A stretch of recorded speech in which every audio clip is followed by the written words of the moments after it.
Hello, Hubin, and welcome back to the main channel.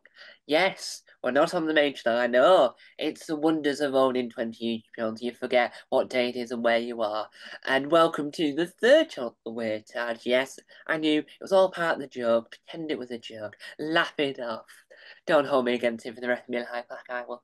And today we're here with another fantastic, glorious, wonderful interview. All the words that mean brilliant. I know the interview hasn't even started, but I know personally it's the greatest interview you've ever watched because you've never watched a good interview other than if you watched it from me because I don't do bad interviews.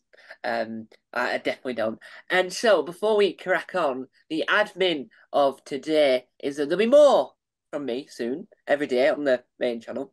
Do the advent calendar stuff because it's December and why not? And you'll have more from all dressed up smart Tom, suity Tom, interviewing Tom. If we're going with that, I'll call myself Smarty Tom. There we go. And more from me. So we shall crack on. Today's guest is best known, and hopefully I say this word correctly, because who knows? He's best known for as a radio presenter on BBC Radio Solemn. We'll find out if I've said that correctly. It's one and only Richard Latto! Hello. And so we'll start at roughly the beginning, but in this case, it's also the past, the beginning and the past. How did you get into the wonderful world of archiving? Oh my goodness. So yes, archiving. Well, it all kind of came out of my other jobs as well. So it started with getting into radio. And I did hospital radio when I was still at school, which was great fun. And I did a bit of community radio. Community radio wasn't really a thing back then, 20, 25 years ago, not like it is now. It's not much more widespread now. There's a lot more community stations. But occasionally, hospital radio would get a license where it could broadcast over the city. And we'd do a community station, which was good fun. Did a bit of commercial radio as well, the local station there, Plymouth Sound, and did then some local radio, the BBC in Plymouth. At one point, I was very naughty. I was doing hospital radio, I was doing commercial radio. So hospital radio, I think on Friday, commercial radio Saturday afternoon, and then I did some BBC stuff Saturday evening, and maybe even on a Sunday. So I was kind of spreading my bets, really, just seeing what was the best thing to continue with. And eventually I got sucked into BBC Radio. There was a lady who used to read the news on the shift that I was doing, kind of making the tea and answering the phone on. And she made a mistake one week where she accidentally called someone a Kurdish turd instead of a turd and laughed in the bulletin. I'm not going to say who this is, although they're not working in radio anymore. Might surprise you. And I had a call from the boss, and he said, "Yeah, so and so's left. Would you be able to do this bulletin reading shift?" And I thought, well, yeah, I'll have a go. And I did, and then I took on more of those, and I did a lot of that, and then I did a lot of presenting, and I was going to go away for university, but because I was doing a career and doing something that was the whole point of going to university, I then decided to go to university in my home city in Plymouth. It was a lovely, fun university. I made some good friends there for life. And then I ended up doing more work when I should have been in lectures. Yeah. And I remember asking permission to get off to go and do that work. And I can also remember, bizarrely, I only remember this the other day, one of my final exams, I think we had 3 hours to do this essay on something. It was a multimedia and production, like a computing type degree. And it was like an essay about something to do with computing. Goodness knows what. 3 hours. I had to leave after an hour to go to the BBC to present the afternoon show that day. So I only had an hour, whereas everyone else had 3.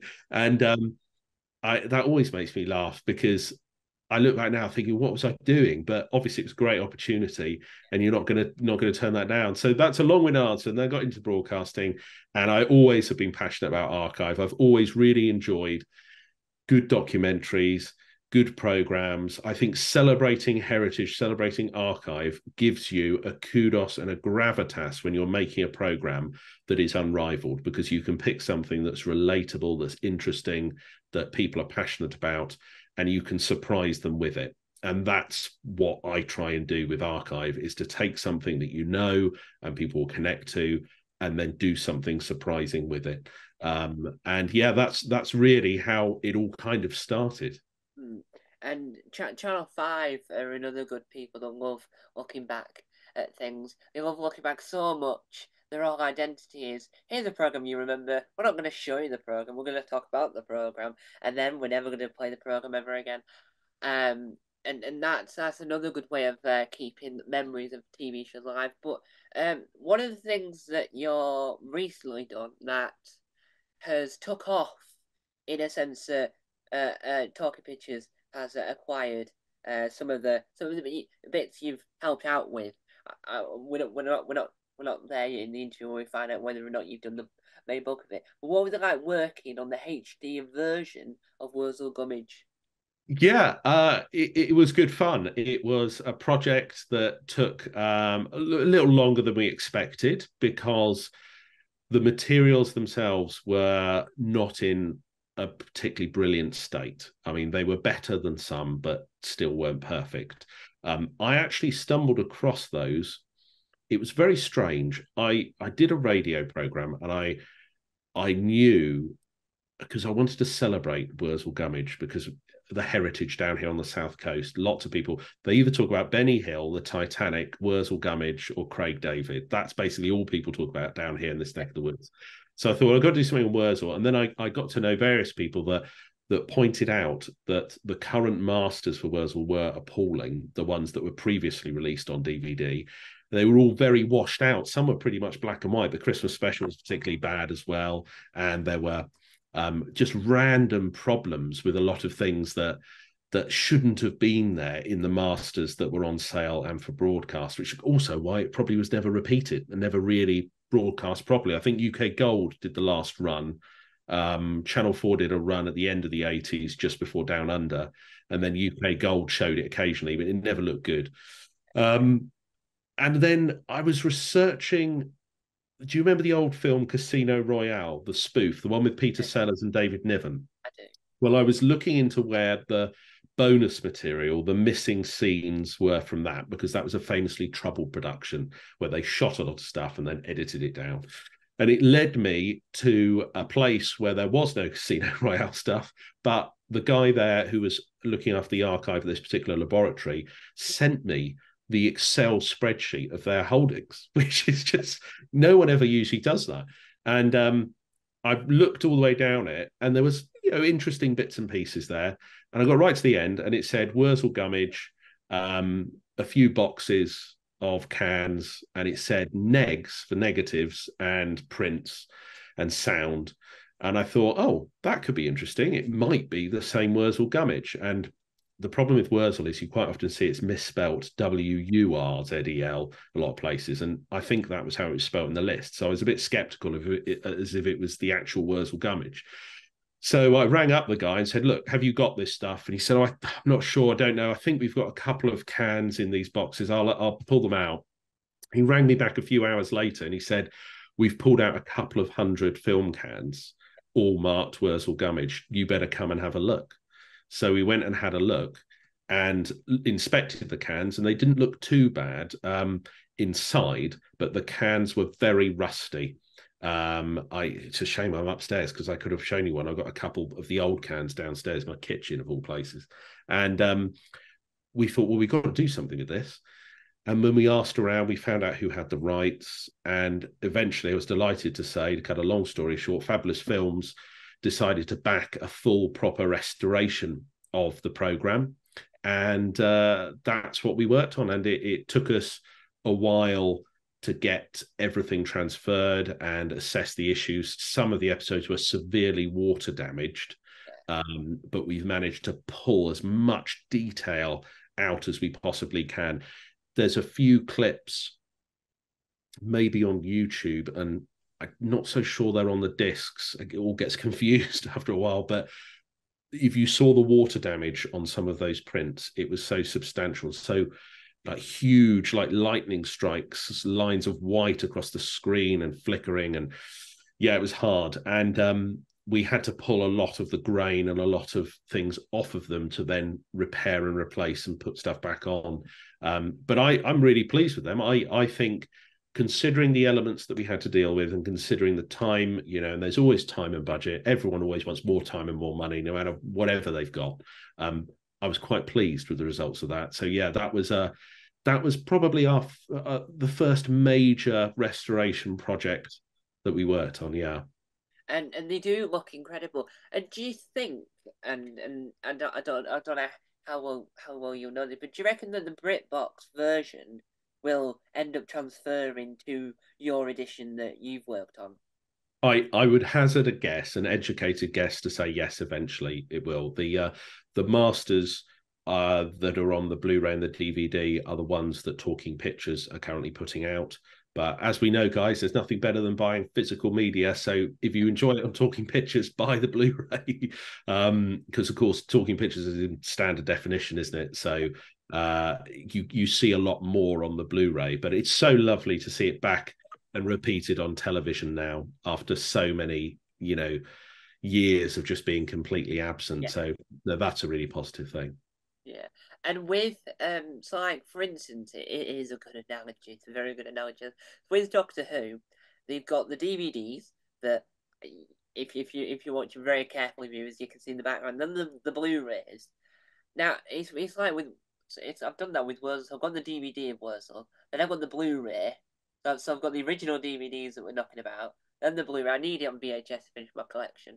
And does the brand new Common Harvester collection, the Yep. box set, does that include the YouTube thing that one of the original cast members did when they returned to back to the Scarefree Woods? No, no, that doesn't. That was the brainchild of Stuart Manning, who did a really great job with that. He wrote that and directed that, and that's YouTube only, because that's very much a kind of tribute to the program.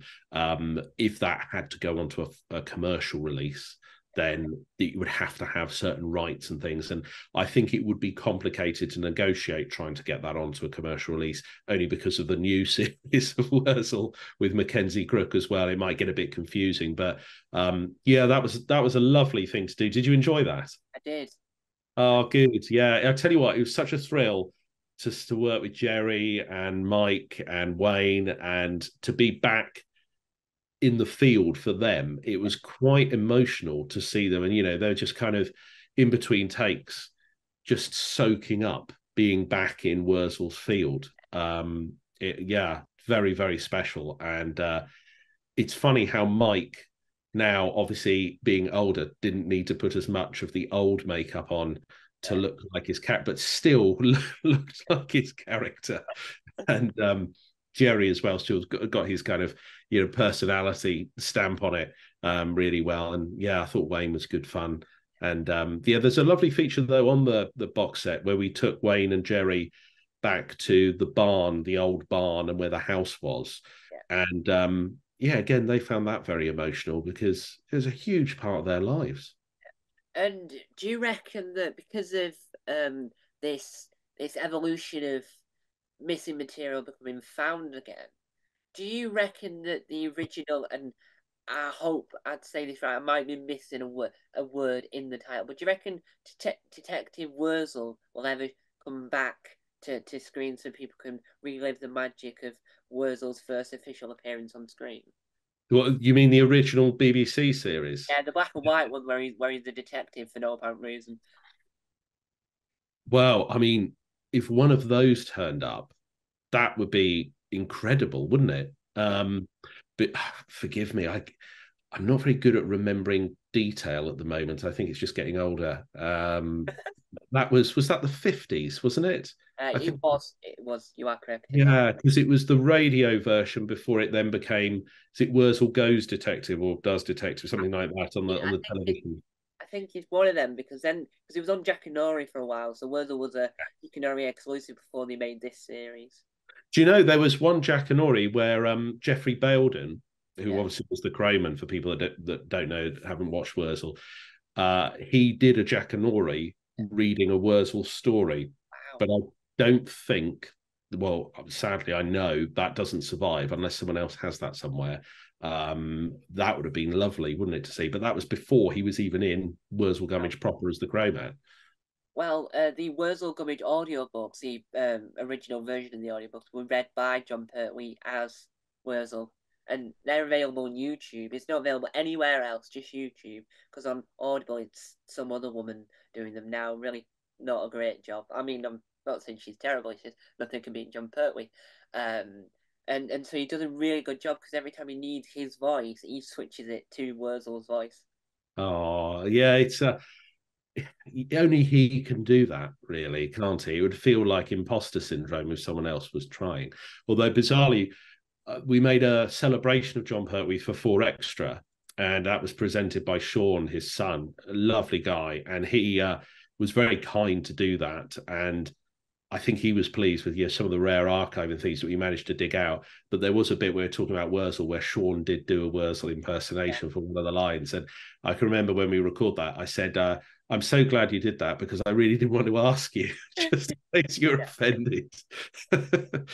Yeah, well, I did a documentary for my college work that's on Tom Mason for anyone that's wondering about John Pertwee, especially as the Doctor, but it's like in between, not like mainly his Doctor Who work, but it's about who he was. And so I interviewed Tim Trelaw, who does the Third Doctor on audio, and I mentioned about Wurzel Gummidge, and he did the impression, and then the camera stopped working. So every time the camera had a meltdown, he did it again. So we just stood there in a beach as he's doing his Wurzel Gummidge impression 3 different times. And whilst I'm trying not to laugh, trying to be really serious as he's repeating the same words, have a cup of tea and a slusky, three different times, might I add, because we went, oh no, sorry, there, let's do that again. And we didn't ask him every other time. We didn't ask him to do the impression. I just mentioned, would you do it on Big Finish? And then he just went into it. Gosh, yeah, that's there's moments of awkwardness, isn't there, when someone's trying to absolutely nail it. But yeah, words and impersonation is a hard thing to do as well. Yeah, and he's got John's voice. He doesn't need to put it on anymore because he's accidentally molded his voice to sound like John. So if you had your eyes closed, you'll think John Pertwee stood in front of you.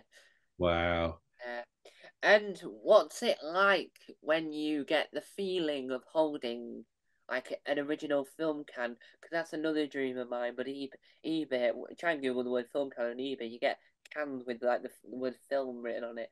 And so, what's it like holding and you know you got a piece of history in your hand? Yeah, yeah, it's lovely. Uh,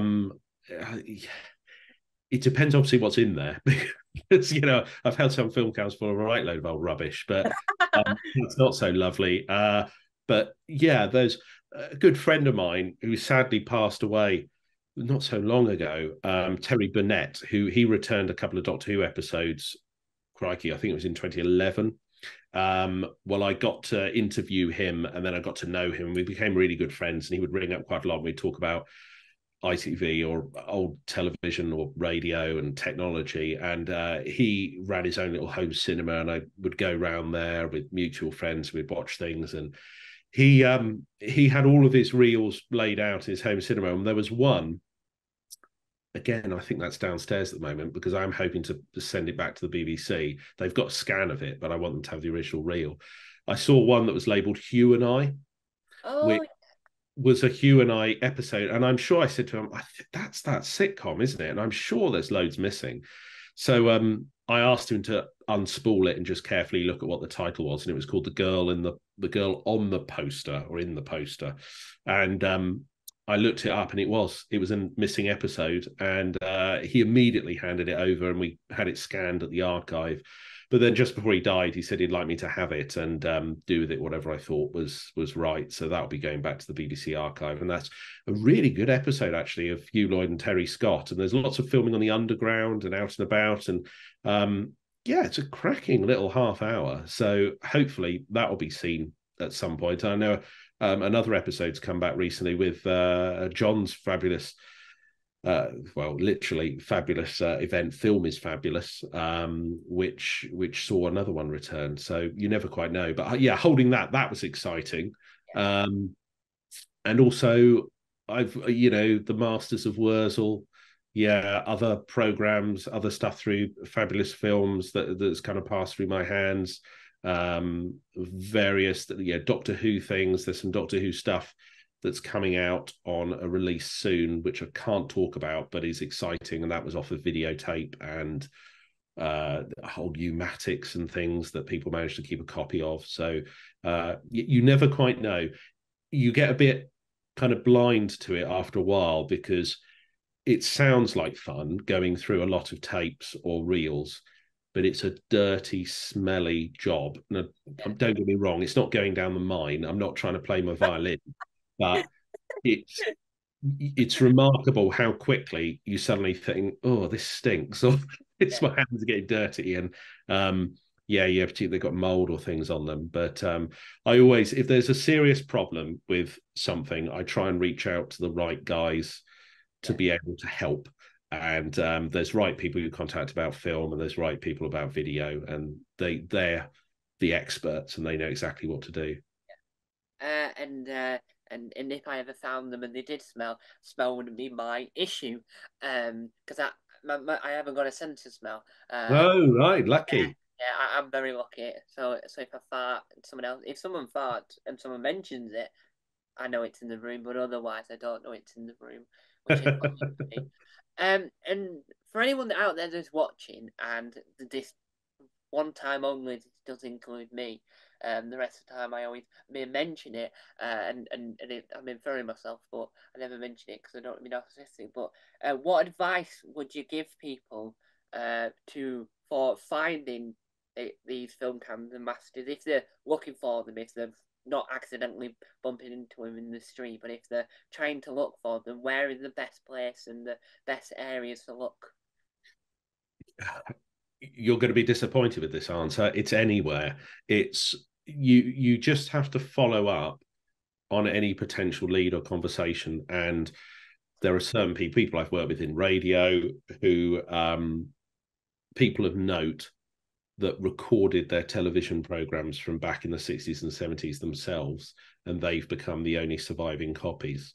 And I I get to go and interview quite a few people. I, due to the nature of the projects that I've worked on, documentaries for Benny Hill, Peter Sellers, Tony Hancock, Carry On films. I speak to people who usually have tape or film, and I always ask them, "What have you got? Is it anything interesting? Would you like it to go to an archive? Would you like it transferred?" I have. You can have this as an exclusive.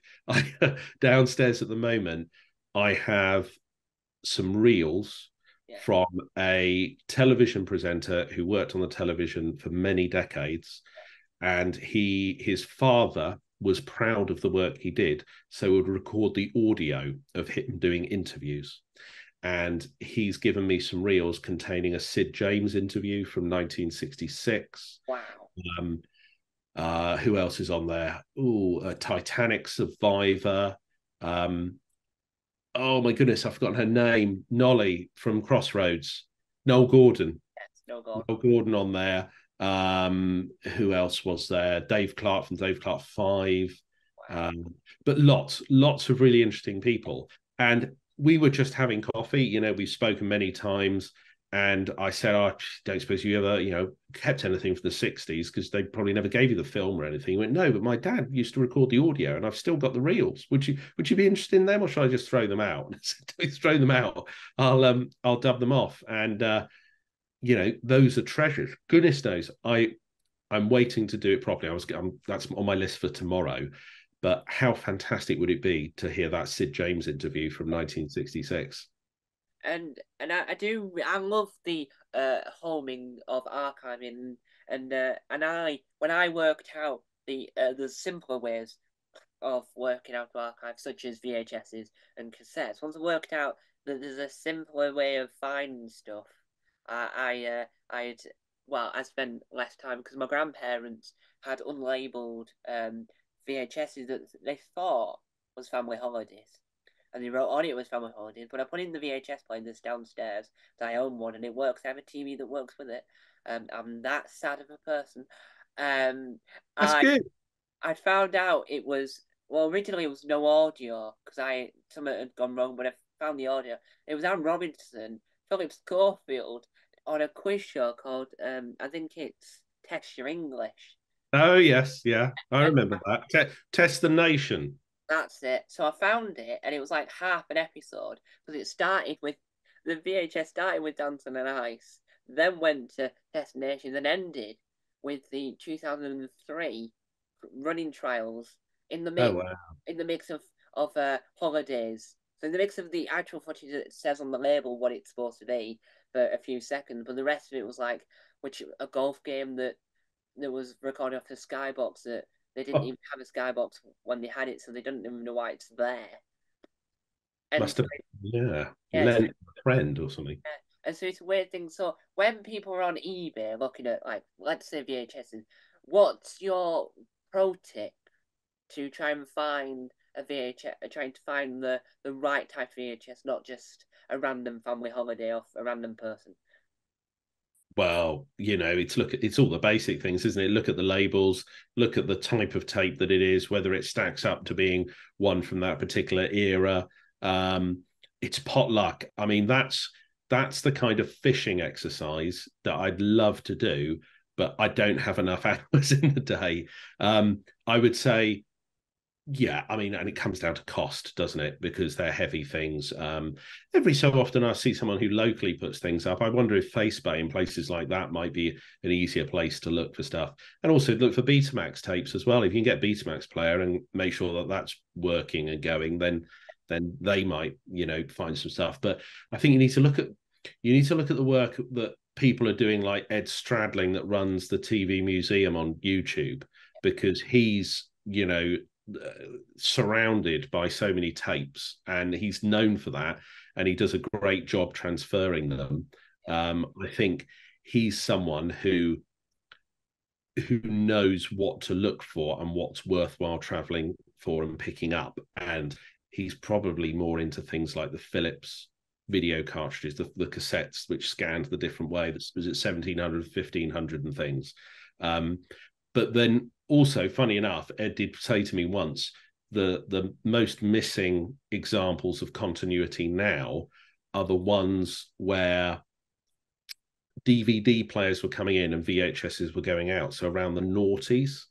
So as bizarre as it is to say it, the continuity and various little bits of programming around the programs then is probably rarer than things in the 80s and 90s when lots of people were videoing stuff. And you do wonder now, don't you? I know there's various websites that save things like continuity, but everything, all the programs should be archived, you'd like to think.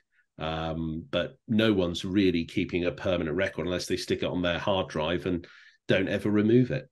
Yeah, and on one of the other VH because I have a VHS player as I've mentioned, and I collect VHSs themselves that are available for £10 off Amazon that work perfectly fine. I got my Doctor Who stack. Well, I got some of them for £1 off someone that was selling them on Twitter. But one of the DVDs I've got, which starts off with a news bulletin, then moves to a trailer-free extended, then has Neighbours, and then has a continuity to go into Crime Watch. And that is like the weirdest thing because it's like a really dull episode of Crime Watch. One of those ones where you're thinking, really, that's a Yeah. crime?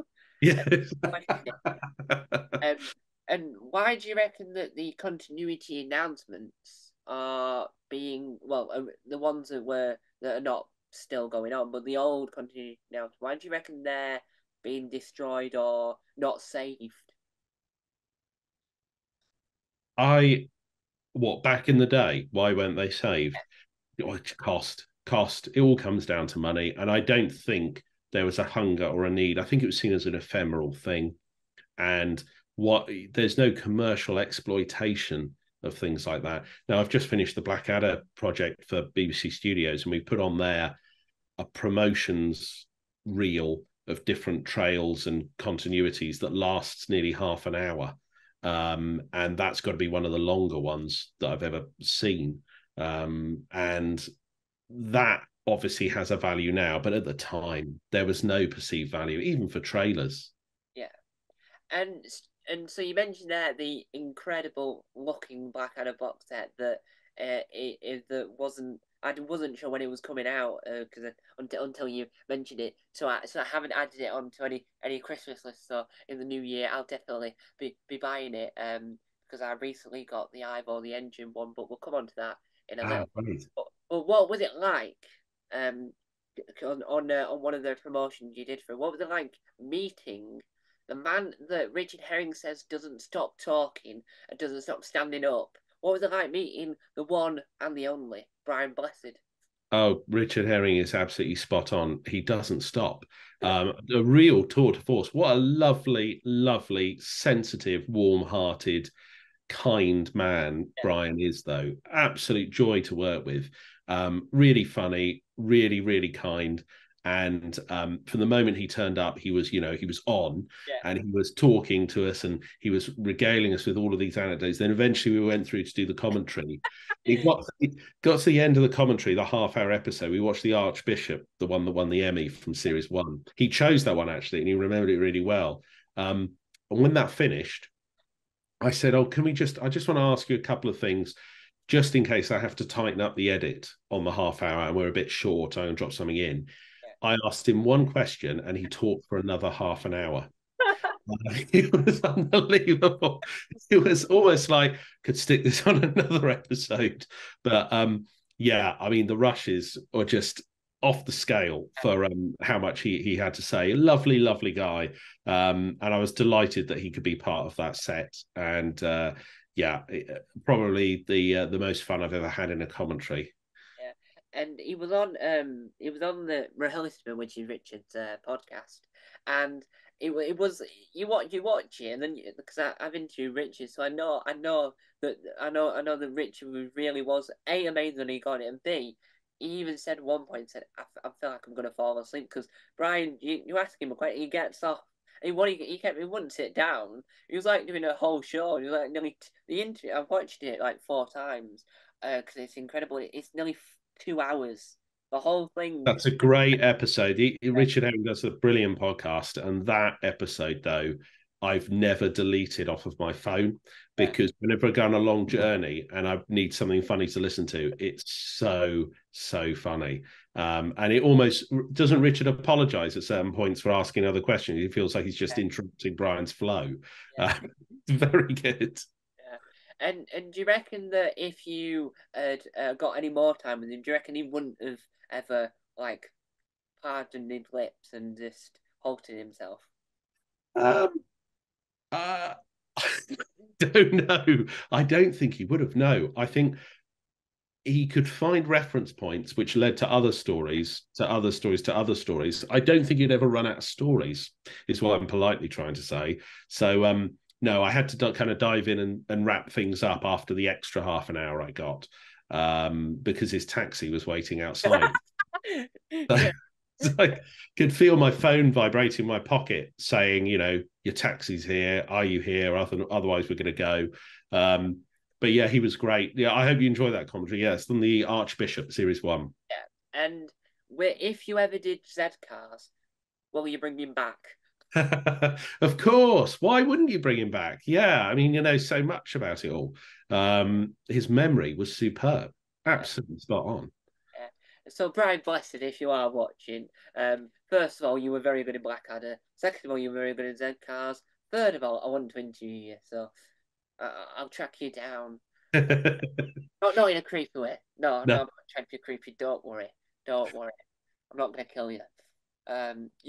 You can regale me with all your stories for how long you want? 4 weeks, 2 years?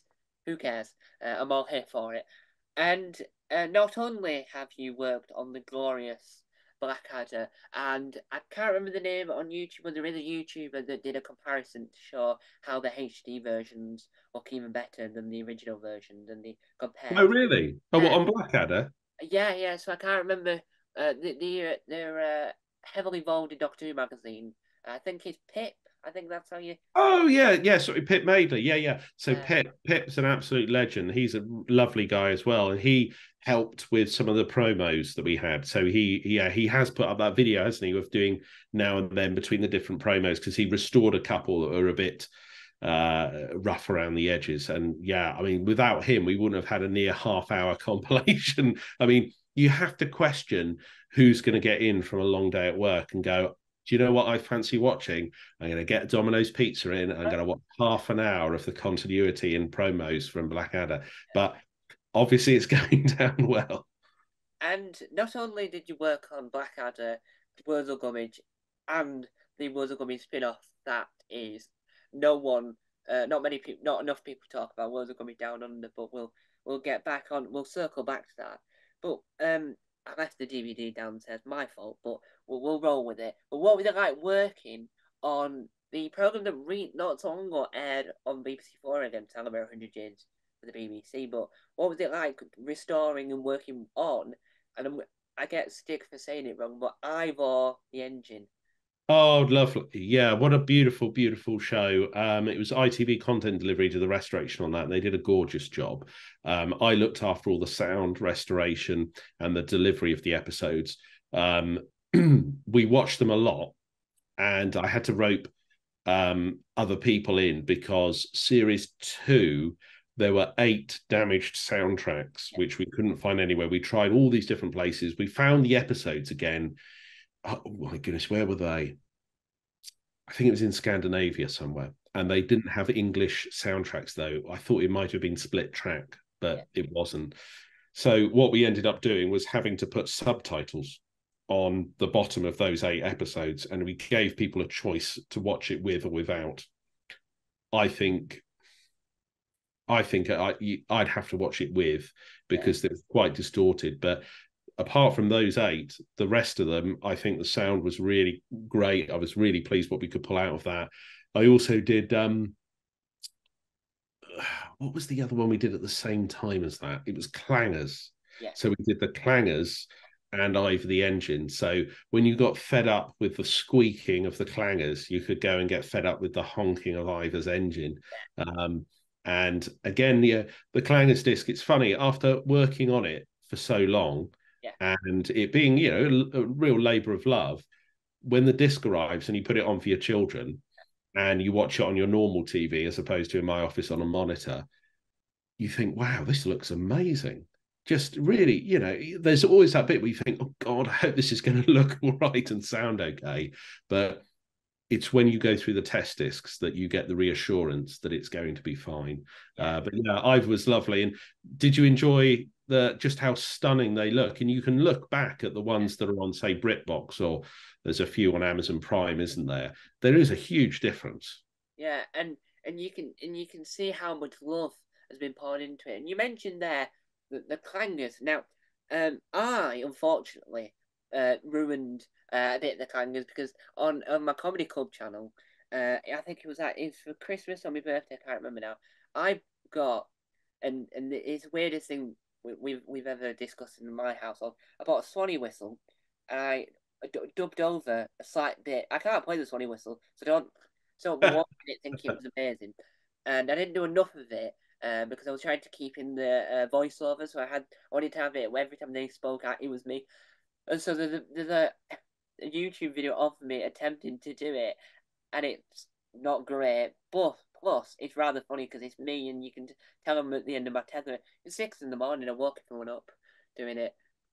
So I was Oh, just right there at 6 in the morning, and everyone got really angry with me. did they think the TV was on and you were watching the Clangers? Was it that good an impersonation? No, they knew it was me because they knew Right. why I needed the item because I've got a collection of weird instruments only for purposes that are stupid. So luckily we've got a perfect DVD version that no one on YouTube accidentally thinks that the Clangers was a terrible program when it really wasn't. It was an amazing program. But what was it like working on the Clangers? Because that's harder to do because you obviously need to make sure it looks as good as the Michael Palin version of the Clangers. Yeah, so it was restoring that Palin version with the original negs or prints that we could find, and we managed to do every episode. The only one we couldn't find a film copy of was Vote for Froglet, which was the one they did as a pastiche of the general election back in the 70s. So that's on as a bonus feature as the video thing. And if you watch that and then go to the original episodes really shine. That was lovely. And I know the team had to be very careful with the grading on things like that because it's very hard to grade something that's so otherworldly. You know, you can focus on the pink on some clangers, but then with the lights that they used and the gels and things, stuff changed. And even things, the perspective of things, depending on the shot, meant Yeah. the grade would change and it needed to. And yeah, the attention to detail was just stunning on them. But again, I don't know anyone that would sit down and watch an entire series in one go. I think that would drive you insane, wouldn't it? That Well, I've done that when it came on Xbox. I watched the whole two series in one go. I didn't drive myself insane because I spent last night watching Fireman Sam, so I think I'm just insane generally. I need hours of it, and so the Clangers are one of the top most amazing things. So they've appeared in Doctor Who, and they released some. Well, they didn't release them, but they had images of Clangers wearing like the Fourth Doctor's costume. That I was really gutted they didn't release his figures because I would love to own a Clanger dressed as Tom Baker. yeah, that's a cute idea. We'll never say never. You never know. And so, with the amount of box sets, and with Fabulous Films being this, Mega Corporation is getting better and better and better, and the programs are getting nicher and nicher, and niche wishes perfect because the nicher the show, the better the chances of more people seeing them.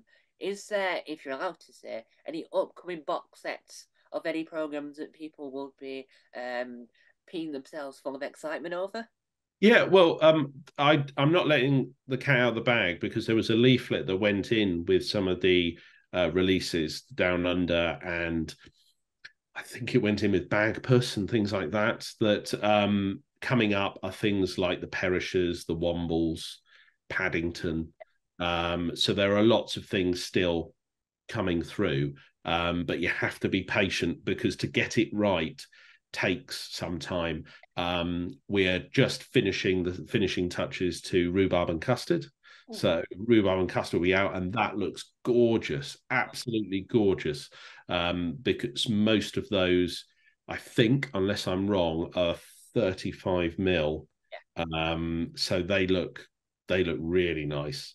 So yeah, look out for Rhubarb and Custard coming soon. But yeah, I'm still also recovering really from down under. Yeah. Yeah. And do you reckon that you'll ever find because I've read and this might have been a dangerous thing to read, but I read there was a 2015 version of the Wombles with Bernard Crimson's voice. Do you reckon that'll ever be found because that was never aired? They literally made all the episodes but then decided not to air it. But Bernard recorded all of it. It was all animated. It was when they did the CG stuff. It was just for Oh, them. right. Um, yeah, I know there were later reboots, weren't there? Much like there were of Paddington. I haven't come across that yet on this project. I can ask about it, but I'm sure this one is really focused on the classic series. Because it was going to be Suburban. It was just in the account. It was going to be a milkshake, and one of the things I really want to see come to the UK DVD wise, and it's a new fascination of mine is Le Wombelle, which is I've seen the first episode. It's incredible. It's the French version of the Wombles when they have a helicopter. The Wombles have a helicopter. Oh, right. Do you reckon that we'll ever see a HD remaster with English subtitles of the French version of the Wombles? Oh my goodness, that is niche, isn't it? But was it specifically visually different? Yes, so it wasn't in stop motion. It was slightly hybrid, and it's like brand new theme tunes. All the voice actors are all French. The bloke that does it for they have a helicopter. No other version that I know of has a helicopter because I think it came out in the 90s. Yeah, I don't know. You're not really selling it to me, but I can I can ask. I mean, it sounds interesting, but I think these are really focused on just the classic series, to be honest. But you never know. I mean, that sounds like an interesting kind of like bonus, doesn't Yeah, it? and Curio. yeah, the episodes are on YouTube, so in their current state, they're all on YouTube. Um, if you type in Love on Bull, as you do, I've watched it multiple times and still no clue what's going on. It's just all I know is that they're in a tent and they need a helicopter. They don't Yeah, keep any. I don't even know where Wimbledon is in France. I think they're chancing it, aren't they? They're cashing in. Yeah. And so, not only have you been delving into the archive, swimming in the ocean of vintage, if that's a modern word, because I don't use them often, so I'm trying to get down with the kids.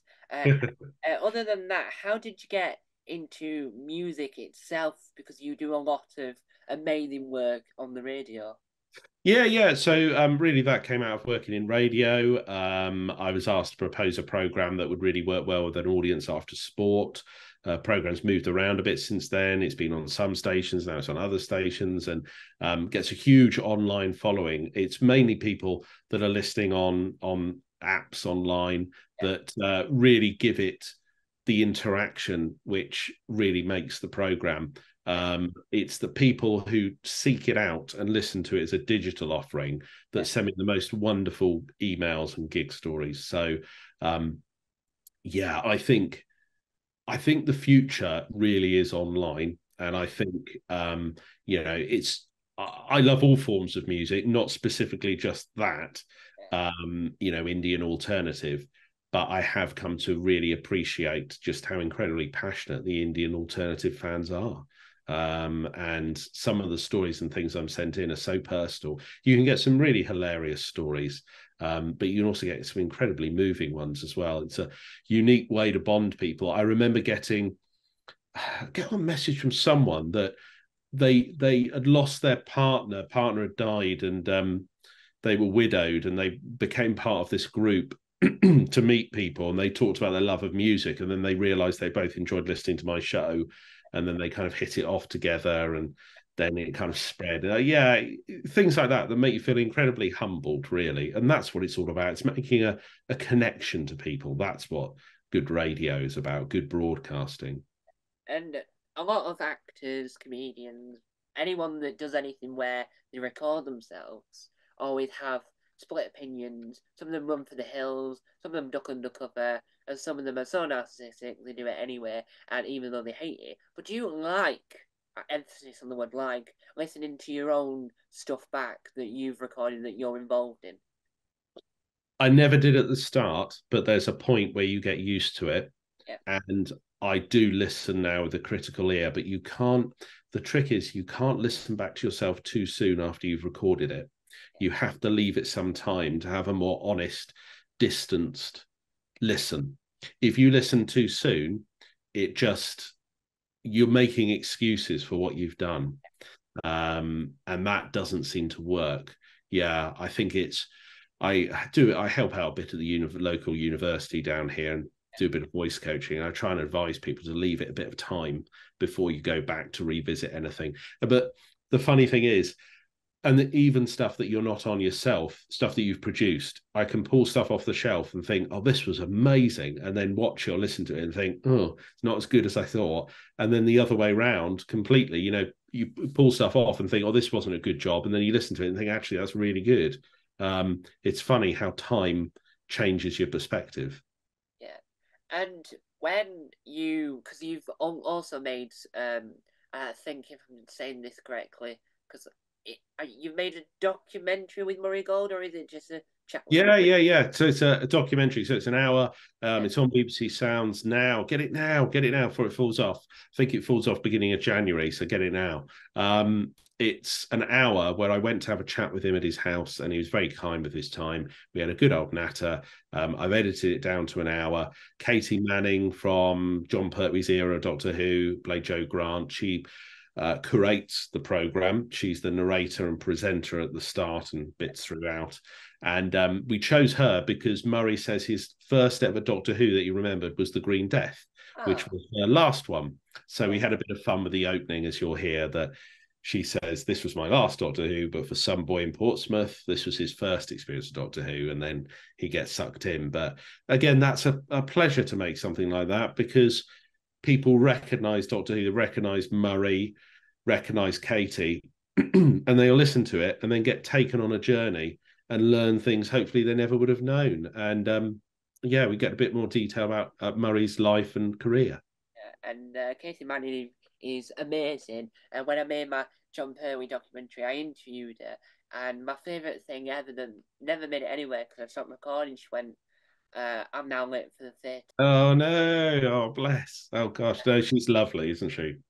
And what advice would you give people that want to make a good, not a subpar, like I do, a good radio documentary? Have a point to do it, have content, and have an approach that sets it apart from stuff that's been done before. So the things that I've mentioned, whether it's Doctor Who or Benny Hill or the Carry On films or James Bond, we found new things to say. Yeah, That's important. There's nothing worse than investing your time into a documentary, particularly if you're a fan, and it doesn't give you anything new. It just retreads old ground. So James Bond, we did Somebody Did It Better with Samantha Bond, who was Miss Moneypenny during Pierce Brosnan's era. And we had all of the songs that were supposed to be Bond songs, but never made the cut. So Alice Cooper doing his version of whatever it was, The Man with the Golden Gun or Live and Let Die, I can't remember. And the abandoned pulp song and various other things, but all the fascinating stories behind them as well, where people were genuinely quite shocked that certain songs by well-known artists were recorded but then deemed not good enough or not right. And we managed to unearth them, and we managed to get some really good fresh interviews with people. So that's a key example. And that's the same with the Doctor Who stuff and all the comedy, the Carry On films. How many documentaries there been on the Carry On films? Well, mine had an unheard interview with Charles Hawtrey in there that hadn't been heard since the early 70s. It had Sid James's last interview before he died, very sadly, in 76. I mean, that was really something to be able to reunite that with his children yeah, as well. And Peter Sellers, that was presented by his daughter Sarah, who did a lovely job of that, and we got some new material in there. So it's looking for having something new, particularly from an archive point of view. You need something in there. You need some meat. That's the way I look at it. and do you reckon anyone will make a documentary about the amazing, the wonderful desert island discs? Yeah, I mean, I'm surprised no one has. I know there've been celebrations. There was a big celebration a few years back, wasn't there? But I I think the beauty of that program is that everything is individual, and the trouble with Desert Island Discs is how can you possibly capture a flavor of everything when it's so wide ranging and so broad? Um, but yeah, I mean that I would listen to it if there was a documentary on Desert Island Discs. I would really enjoy listening to something about that. Yeah, why do you ask about that program out of interest?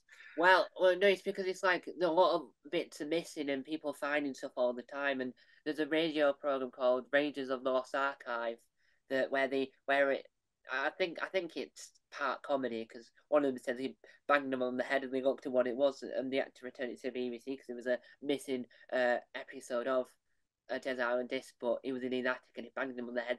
It was I think that was a joke. The rest of Uh, it, seriously, I reckon that bit was a joke.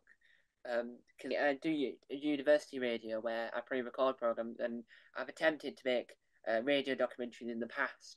Not great, they're okay, but they're not great. So I want to make one of Desert Island Discs to try and see if I can make a good documentary out of basically just an interview format of a show that has cut down music for copyright reasons, which is their words, not mine. And before we, as we're coming towards the end of the interview, if is there a particular program or a particular a piece of archive that you're currently looking for that my viewers or anyone that finds this video could help you with? This is your time, right? To please, yes, yes. not beg, please. That's a Oh my goodness, there is so much. I'm always interested in audio recordings and obviously video recordings, but of old television. So the ones that I mentioned that are downstairs at the moment, I'm going to dab off tomorrow of old television interviews from the 60s that are missing. The visuals are completely missing, and the audio, this will be the first time they've been heard since the mid 60s. That interests me. I think there are a lot of cassettes, a lot of people that recorded things either off the television, off the radio. Just yeah, that kind of thing is good. But also behind the scenes footage. If you look on the Blackadder box set, we had some lovely stuff from Dennis Sisterson, who was a guy who took some cine film of the making of the first series. And we put that on there. And that's a real time capsule. It's only a couple of minutes long, but it really gives you a flavour of what it was like to be up there making those awful shots in all those different weathers up in the north of England. So, cine film as well. But obviously, if people can check their film archives, then that obviously helps. And I would encourage you to look at the new initiative called Film is Fabulous, which is really gaining momentum. There was a fantastic event that the organizer John organised in Leicester earlier this year, and there's going to be more from what I hear. So do check out Film is Fabulous, because they're the people who we've been waiting for a long time, who are trying to put people who have collections in touch with the right people and the right archives to make sure it goes to the right places. And there are so many people who sadly pass, who don't have a will, who have relatives who don't understand what it is, don't want it in their lives, and just skip it. And there's also a lot of elderly collectors who would just like to get rid of it. So yeah, check out Film is Fabulous, I'd say. And the one question that's been on everyone's tip of the tongue: how come the unbroadcast pilot that everyone thought was lost and never seen before this documentary, but's been on Daily Motion this entire time anyway? Why did that not end up making it to the box set itself? If you read the back of the box, you'll see that Baldrick swapped it for a turnip, sadly. So then it just couldn't be included, because we can't include a turnip. And all I'll say is, in the serious answer, is we left no stone unturned, and anything that we could have got on there, we got on there. So it's not a case of us forgetting. It's a case of us trying really hard and prioritizing what we could get on. And this is the first time all of those studio rushes were ever on there. And it was also the first time. The hardest thing in the whole set for me was tracking down the negatives for the back and forth for the Millennium Special. And that took a lot of time. And I knew that that was worthwhile, because if ever something should be in HD, it should have been something that was shot on 35mm film. So yeah, that's a long answer, but hopefully that explains it. And is the recent Baldrick bedtime story comic relief sketch on there, or is that too new for the box set? That's not on there, but also lots of things that are recorded in conjunction with a charity require other rights and other permissions. And if you look at what's on there, hopefully you can see why I invested my time, and so did the very talented team around it, into getting on what we got on. It's about prioritizing. With any project, no matter how big, no matter how small, you always want more time, but your time eventually runs out, so you have to prioritize. And hopefully one day the rights become clear, so that no one has to watch a really old grainy version of the pilot on a website that has had so many legal issues it can't believe itself, Daily Motion, because it's available on there, even though everyone's been saying the gold version is the first time anyone's seen it, but it's been on Daily Motion for years, and no one, I don't even know how it made it on there. Someone must have had access to it to be able to get it on there in the first place. It was on Gold, you're right, and I think it got one repeat on Gold, but I don't think it was on any catch-up services afterwards, was it? And so there we have it. Before we leave, we will not leave without asking, what was it like working on the show that should be more popular than it is, Wurzel Gummidge Down Under? What was it like working on that? Oh yeah, that was great. Yeah, really, really chuffed with how they look, Yeah. because those films were in the New Zealand Film Institute, so they were kept in tip-top condition. And as a result of that, we were able to do a very basic clean and scan. I did the sound restoration. I pulled out the masters that Channel 4 still had in this country, um, married it all up, and it looks gorgeous, utterly gorgeous. And do you know what? I know what you mean about Down Under. When I used to watch it, particularly after having watched the British series, you'd think, well, this is quite hard going. It doesn't seem to have the charm. I like to think with the new restoration with the grade, it's an easier watch. It feels more like it's part of the same world as the other one now. Um, the top tip I would give you, if you're a fan of good picture quality, is to look for the rushes from the title sequences, which are on as an extra, because they were shot on 35mm, and I think they look stunning. And they're also the background of the menu drop. Yeah. So I sent them to the company to do that. So yeah, we're very very lucky to be able to have done that. And yeah, get your box sets. If you haven't got a box set of either of them, buy the Combine Harvest, because you also get a CD of lots of theme music from both Down Under and the British series, including unused tracks, and you get the poster and booklet as well. Yeah. And do you know if Talking Pictures are planning to acquire Down Under after they've aired Wurzel Gummidge itself? I don't know. That's a good idea, isn't it? Don't know, but of course they've now got to play. Is it 30 episodes in the Christmas special of Wurzel? Yeah. I can only assume that if it goes well, they probably will be interested. I don't know is the honest answer, but it would make sense, wouldn't it? It would be good if they did. Because Talking Pictures has now trumped That's TV, because That's TV can't. They play Benidorm, but it looks like Benidorm was filmed in the early 70s, because they've Right. it doesn't look great, but when you watch Wurzel Gummidge on Talking Pictures, it looks stunning. But then when you watch Birds of a Feather from ITV, it looks like someone's had a poo on it. Really? Oh no! How come? I don't know. And the 2016 Goodnight Sweetheart special looks beautiful, as it ever did, but everything else they've done that's modern looks awful. So that's why Talking Pictures is the reign, is the uplifters of the archive TV airing.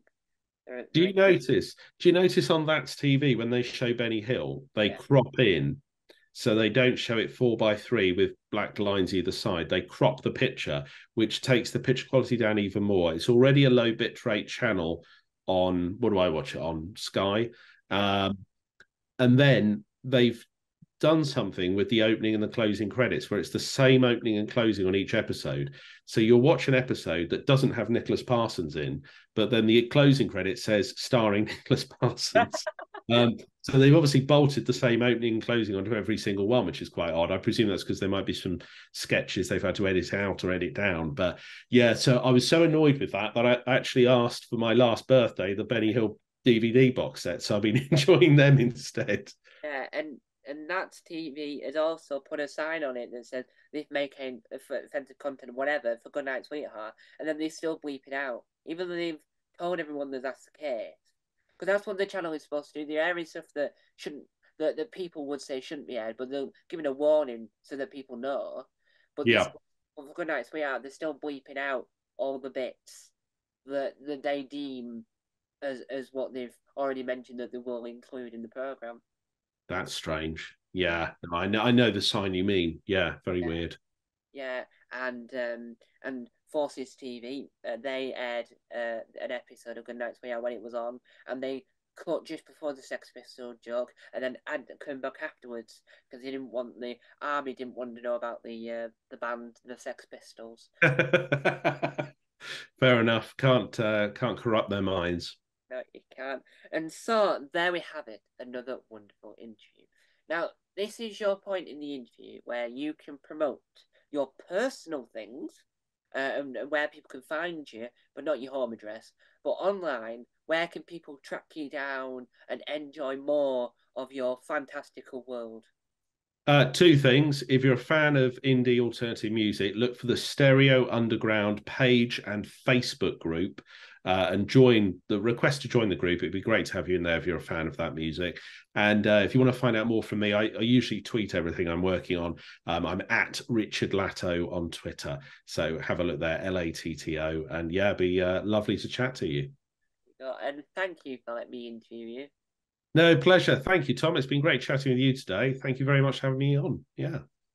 Now, if you want to see more archive content from Benoit, my journey into trying to track down the weird, the wonderful, and the all but strange archive, and trying to title videos with a certain year, then realize it was another year, then realize it was another year, so spend three different titles, titling the same content 3 different years on it, and then never labeling it corrected off, then you can check out Delve into the Archive, which is my YouTube channel that's first of all, has the children in need advert that I don't think anyone's ever seen, because it was really dreadful. Not saying she couldn't sing. I'm just saying that the advert itself could have been perceived a lot better. Because Pudsey was in it perfectly fine, but the rest of it wasn't. And you can see more interviews from me. And the next interview, um, the next interview, not the next interview, but the next interview, the interview after next, will be amazing. That reference will be made clear yet again. Not the next interview, but the next interview. Um, so you can laugh about that in your own spare time. But anyway, guys, thank you guys for watching. And remember, no, I've forgotten.